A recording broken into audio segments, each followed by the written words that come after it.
The western frontier stretched from the Mississippi River all the way to the Pacific Ocean. Its landscape included mountains, deserts, dense forests, prairies, and coastal plains.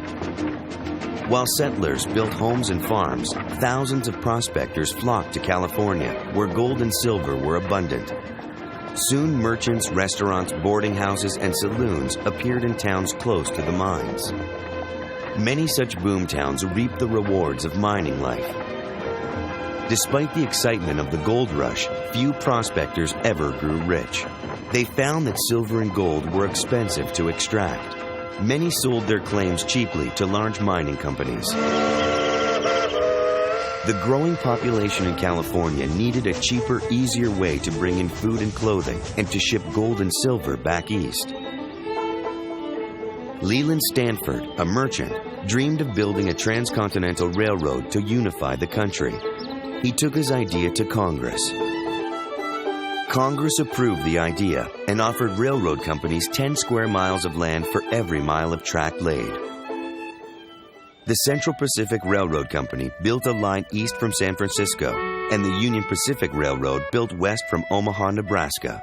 Thousands of Mexicans, African Americans, Chinese immigrants, and native-born whites labored through the summer heat and winter cold to build the railroad. On May 10, 1869, the two lines met in Promontory Point, Utah. As the railroads moved west, cowhands began herding wild cattle and driving them to rail towns to be shipped back to cities farther east. At the same time, farmers were moving into the Great Plains. They planted hundreds of thousands of acres of wheat and corn. But the sharp increase of crop production led to an oversupply, so prices fell. All these forces, miners, railroads, cowhands, and farmers, threatened the Native Americans who had lived in the West for centuries. Those who lived on the plains relied on the buffalo that roamed the vast grasslands. They used these animals for food, clothing, and shelter. They lived in teepees made of animal hide. They also used the horns and bones for tools and tendons for thread. The government signed treaties with the Native Americans, promising to protect the land for them.